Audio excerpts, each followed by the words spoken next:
Good evening. स्वागत है आप सबका शिव कृपा क्लासेज पर। मैं महेश सर आप सबका स्वागत करता हूं।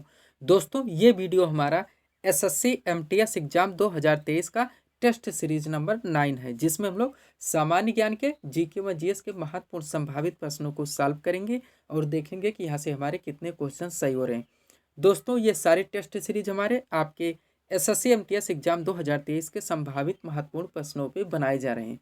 तो दोस्तों, आप लोग इन्हें कॉन्सेंट्रेट होकर सॉल्व करें। क्वेश्चंस कम सही होने पर पुनः प्रश्न पत्रों का रिवीजन करें, ताकि होने वाली एसएससी एमटीएस एग्जाम 2023 के लिए आप लोग पूर्ण रूप से प्रिपेयर रहें। तो चलिए दोस्तों, ज़्यादा समय न लेते हुए हम लोग टेस्ट सीरीज नंबर 9 के संभावित महत्वपूर्ण प्रश्नों को सॉल्व करना शुरू करते हैं। दोस्तों, क्वेश्चन नंबर 1 है हमारा very very important question. Question है दोस्तों, संपत्ति के अधिकार को किस संविधान संशोधन के द्वारा हटा दिया गया? संपत्ति के अधिकार को किस संविधान संशोधन के द्वारा हटा दिया गया? थोड़ा सा चर्चा कर लेते हैं दोस्तों। हम लोग जानते हैं प्रारंभ में मूल अधिकारों की संख्या 7 थी, जो कि संविधान के अनुच्छेद 12 से लेकर अनुच्छेद 35 के अंतर्गत आते थे। लेकिन दोस्तों, 44वें संविधान संशोधन के द्वारा संपत्ति के अधिकार को मूल अधिकार से हटाकर एक विधिक अधिकार यानी कि कानूनी अधिकार बना दिया गया। तो वर्तमान में टोटल मूल अधिकारों की संख्या 6 है, जो कि संविधान के भाग 3 के अंतर्गत आते हैं और यह संविधान के आर्टिकल 12 से लेकर आर्टिकल 35 तक वर्णित हैं। थोड़ा सा इसके बारे में और चर्चा कर लेते हैं दोस्तों, 6 मूल अधिकारों के बारे में। तो सबसे पहले दोस्तों समानता का अधिकार, उसके बाद स्वतंत्रता का अधिकार, फिर शोषण के विरुद्ध अधिकार, फिर धार्मिक स्वतंत्रता का अधिकार, फिर संस्कृति तथा शिक्षा संबंधी अधिकार और लास्ट में है संवैधानिक उपचारों का अधिकार। तो हमारा सही आंसर क्या होगा दोस्तों? 44वां संविधान संशोधन, यानी कि विकल्प नंबर बी यहाँ पे हमारा करेक्ट आंसर होगा। चलेंगे क्वेश्चन नंबर 2 की ओर। 2 नंबर क्वेश्चन है दोस्तों, संविधान सभा ने राष्ट्रीय गान को कब स्वीकार किया? संविधान सभा ने राष्ट्रीय गान को कब स्वीकार किया? थोड़ा सा यहाँ पर भी चर्चा करेंगे दोस्तों, ध्यान से आप लोग सुनिएगा। दोस्तों, कैबिनेट मिशन की संस्तुतियों के आधार पर भारतीय संविधान के निर्माण के लिए संविधान सभा का गठन जुलाई 1946 ईस्वी में किया गया था, जो कि बार बार पूछा जाता है। तो कैबिनेट मिशन की संस्तुतियों के आधार पर।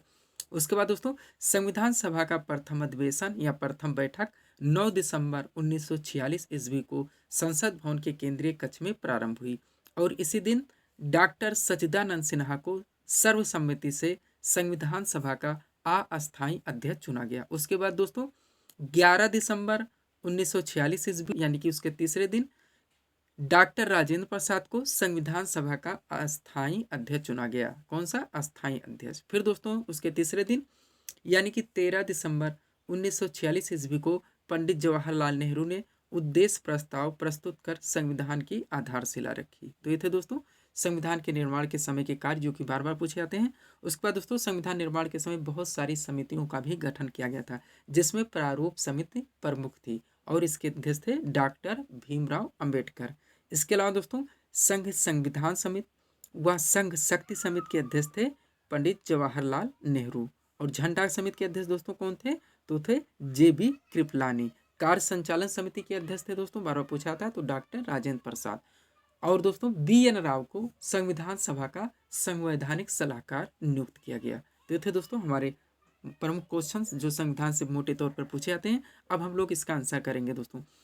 तो संविधान सभा ने राष्ट्रीय गान को 24 जनवरी 1950 ईस्वी को स्वीकार किया था, यानी कि विकल्प नंबर ये यहाँ पे हमारा करेक्ट आंसर होगा। अब थोड़ा और चर्चा कर लेते हैं, ध्यान से सुनेगा दोस्तों।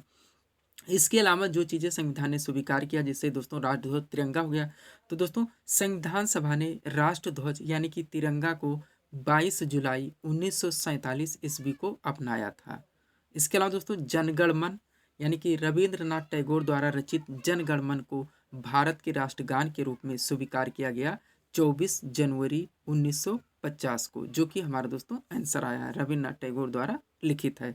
उसके बाद दोस्तों वंदे मातरम यानी कि बंकिम चंद्र चटर्जी द्वारा रचित वंदे मातरम को राष्ट्रगीत के रूप में भी दोस्तों 24 जनवरी 1950 को ही अपनाया गया था। यानी राष्ट्रगीत और राष्ट्रगान दोनों को एक ही दिन 24 जनवरी 1950 रविन्द्रनाथ टैगोर द्वारा रचित दोस्तों वंदे मातरम, उसके बाद राष्ट्रीय गान, उसके बाद दोस्तों जो हमारा राष्ट्रगीत है वंदे मातरम, उसे किसने लिखा था? बंकिम चंद्र चटर्जी। इसके अलावा दोस्तों और भी पूछा था है, जैसे दोस्तों सारनाथ स्थित अशोक स्तंभ हो गया, तो इसको 26 जनवरी 1950 को दोस्तों संविधान सभा के द्वारा स्वीकार किया गया था। पूछ लिया था दोस्तों, सारनाथ में स्थित है अशोक स्तंभ, इसे ही दोस्तों संविधान सभा के द्वारा अपनाया गया राष्ट्रीय चिन्ह के रूप में। उसके बाद एक हमारा दोस्तों राष्ट्रीय पंचांग है, जो कि शक संवत पर आधारित है, ये भी बार बार पूछा था।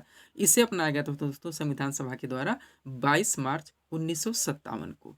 तो इतने क्वेश्चन दोस्तों यहाँ से इंपॉर्टेंट बनते हैं। उम्मीद करता हूँ दोस्तों ये सारे क्वेश्चंस आप लोगों को क्लियर हो गए होंगे। आज क्वेश्चन नंबर 3 की ओर। क्वेश्चन नंबर 3 है दोस्तों, भारतीय संसद के ऊपरी सदन को क्या कहा जाता है? संसद के 3 अंग है दोस्तों, राष्ट्रपति भी संसद का एक अभिन्न अंग माना जाता है, ये भी आप लोग ध्यान रखेंगे। तो ये मिला के 3 हो गए, राष्ट्रपति, लोकसभा व राज्यसभा। लोकसभा निम्न सदन है, राज्यसभा उच्च सदन है, और राज्यसभा एक अस्थाई सदन है, यानी कि ये कभी भी भंग नहीं हो सकता। इसके प्रत्येक सदस्य का कार्यकाल 6 वर्ष का होता है। वहीं पर लोकसभा, जो कि दोस्तों हमारा निम्न सदन है, या दोस्तों इनके सदस्यों का कार्यकाल 5 वर्ष होता है। वह दोस्तों लोकसभा को कभी भी भंग किया जा सकता है। अब यहाँ पे दोस्तों आयु पूछी जा रही है कि ऊपरी सदन को क्या कहा जाता है? तो ऊपरी सदन को राज्यसभा कहा जाता है, जो कि एक अस्थायी सदन है। तो हमारा सही आंसर होगा विकल्प नंबर बी। यहीं पर आयु के संबंध में भी बात कर लेते हैं दोस्तों, ध्यान से सुनिएगा। राष्ट्रपति व राज्यपाल बनने के लिए न्यूनतम जो आयु निर्धारित है वो 35 वर्ष है। राज्यसभा और विधान परिषद की बात की जाए तो 30 वर्ष है। लोकसभा व विधानसभा की बात की जाए तो ये 25 वर्ष है। आगे चलेंगे क्वेश्चन नंबर 4 की ओर। 4 नंबर क्वेश्चन है दोस्तों, संसद के संयुक्त अधिवेशन को कौन बुलाता है? अधिवेशन की बात हो रही है, ध्यान से सुनिएगा दोस्तों। संसद के संयुक्त अधिवेशन को बुलाने का अधिकार है, संसद के संयुक्त अधिवेशन को संबोधित करने का अधिकार, व संसद के निचले सदन यानी कि जो अभी हम लोगों ने देखा लोकसभा, उसे भंग करने का कार्य, ये तीनों कार्य राष्ट्रपति के द्वारा किए जाते हैं। लेकिन जब दोस्तों अध्यक्षता की बात होगी, यानी कि संसद के संयुक्त अधिवेशन की अध्यक्षता किसके द्वारा की जाती है, तब दोस्तों हमारा सही आंसर लोकसभा अध्यक्ष होगा। तो यहाँ पे सही आंसर क्या होगा? संसद के संयुक्त अधिवेशन को कौन बुलाता है? तो राष्ट्रपति, यानी कि विकल्प नंबर ये यहाँ पे हमारा करेक्ट आंसर होगा। आगे चलेंगे 5 नंबर क्वेश्चन की ओर। क्वेश्चन दोस्तों, मंत्रिपरिषद सामूहिक रूप से किसके प्रति उत्तरदायी होता है? तो ये लोकसभा के प्रति होता है, यानी विकल्प नंबर सी यहाँ पे हमारा करेक्ट आंसर होगा। 6 नंबर क्वेश्चन देखेंगे हम लोग। क्वेश्चन दोस्तों, दाढ़ी बनाने के लिए कौन सा दर्पण काम में लाया था? जनरल साइंस का इंपॉर्टेंट कॉमन सेंस का क्वेश्चन है, तो इसका सही आंसर होगा दोस्तों अवतल दर्पण। अवतल दर्पण, उत्तल दर्पण के बारे में आप लोग काफी कुछ पढ़े होंगे दोस्तों। धीरे धीरे टेस्ट सीरीज के जरिए हम लोग उसका भी रिविजन करेंगे। 7 नंबर क्वेश्चन देखेंगे हम लोग। क्वेश्चन दोस्तों, संयुक्त राष्ट्र संघ की स्थापना कब हुई? जो कि हमारा थंबनेल का भी क्वेश्चन है।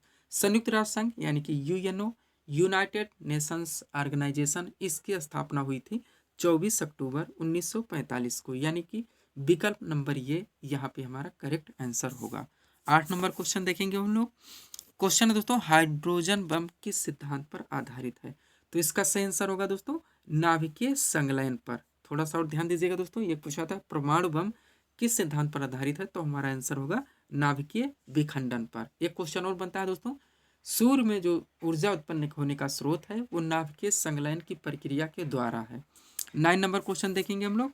क्वेश्चन दोस्तों स्टैटिक जीके का इंपॉर्टेंट क्वेश्चन, स्वतंत्र भारत के प्रथम निर्वाचन आयुक्त थे तो कौन थे? सुकुमार सेन, यानी कि विकल्प नंबर बी यहाँ पे हमारा करेक्ट आंसर होगा। 10 नंबर क्वेश्चन देखेंगे हम लोग।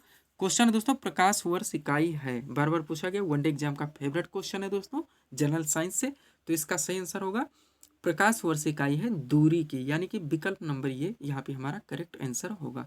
सब्सक्राइब करें दोस्तों आप हमारे चैनल शिवकृपा क्लासेज को इसी तरह के वीडियोस के लिए। दोस्तों हमारे चैनल यानी शिवकृपा क्लासेस के द्वारा Uttar Pradesh police constable, Delhi police constable, SSC CHSL, UP triple SC VDO exam, ऐसे दोस्तों कई वनडे एग्जाम्स के टेस्ट सीरीज आप लोगों को दिए जाते हैं। तो दोस्तों अगर आप एक अच्छी प्रिपरेशन इन सभी एग्जामों की चाहते हैं तो आप हमारे चैनल शिवकृपा क्लासेस से जरूर जुड़ें। 11 नंबर क्वेश्चन देखेंगे हम लोग। क्वेश्चन है दोस्तों, किसी खाद्य श्रृंखला में प्राथमिक उपभोक्ता होते हैं? फूड चेन दोस्तों यहाँ से बार बार पूछा है, ज्योग्राफी व एनवायरमेंट का क्वेश्चन है, थोड़ा सा चर्चा करेंगे दोस्तों। यहाँ पे क्वेश्चन था हमारा, किसी खाद्य श्रृंखला में प्राथमिक उपभोक्ता होते हैं? ध्यान से सुनिएगा दोस्तों, हरे पेड़ पौधे जो कि प्रकाश संश्लेषण की क्रिया के माध्यम से अपना भोजन स्वयं बनाते हैं, ये उत्पादक कहलाते हैं और इन्हें स्वपोषी भी कहा जाता है। इसके बाद दोस्तों इनके पत्तियों को खाकर, यानी कि जैसे गाय हो गया, हिरण हो गया, वह लोग हरे पेड़ पौधों की पत्तियों को खाकर अपने जीवन का निर्वाह करते हैं, तो दोस्तों प्राथमिक उपभोक्ता कहलाते हैं। यानी सबसे पहले हमारा कौन सा हो गया दोस्तों, उत्पादक हो गया, उसके बाद प्राथमिक उपभोक्ता। ये शाकाहारी होते हैं क्योंकि दोस्तों ये हरे पेड़ पौधों की पत्तियों को खाकर अपने जीवन का निर्वाह करते हैं, जैसे गाय, हिरण। पुनः दोस्तों इनको जो खाता है, जैसे शेर हो गया, चीता हो गया, वो दोस्तों मांसाहारी कहलाते हैं और ये द्वितीय श्रेणी के उपभोक्ता होते हैं। लास्ट में दोस्तों हमारा हम लोग जानते हैं फिर अब घटक, बैक्टीरिया वगैरह दोस्तों, ऐसे दोस्तों फूड चेन की प्रक्रिया चलती रहती है। तो यहाँ पे सही आंसर क्या होगा दोस्तों, किसी खाद्य श्रृंखला में जो प्राथमिक उपभोक्ता होते हैं यानी उत्पादक के बाद में वो शाकाहारी होते हैं, जिसमें गाय व हिरण वगैरह आते हैं। यानी कि विकल्प नंबर बी यहाँ पे हमारा करेक्ट आंसर होगा। उम्मीद करते हैं दोस्तों ये क्वेश्चन भी आप लोगों को पूरी तरह से क्लियर हो गया होगा। जैसा भी पूछा जाएगा आप लोग इसके आंसर दे लेंगे। 12 नंबर क्वेश्चन देखेंगे हम लोग, जो कि इस टेस्ट सीरीज का दोस्तों हमारा लास्ट क्वेश्चन होगा। जियोग्राफी से है क्वेश्चन है, सुंदरबन का डेल्टा आप लोग बराबर जानते होंगे दोस्तों बनाती है, ये पूछा जा रहा है। तो इसका सही आंसर होगा गंगा एवं ब्रह्मपुत्र, यानी कि बी नंबर विकल्प यहाँ पे हमारा करेक्ट आंसर होगा।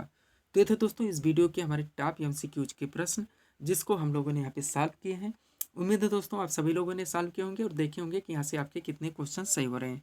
तो दोस्तों इसी तरह के वीडियोज़ के लिए आप हमारे चैनल शिव कृपा क्लासेस से जुड़े हुए चैनल को सब्सक्राइब करें, ताकि हमारे द्वारा दिए जाने वाले सभी वीडियोस आप क्रम से सबसे पहले देख सकें। तो मिलते हैं दोस्तों हम नेक्स्ट वीडियोस के साथ। Thanks for watching.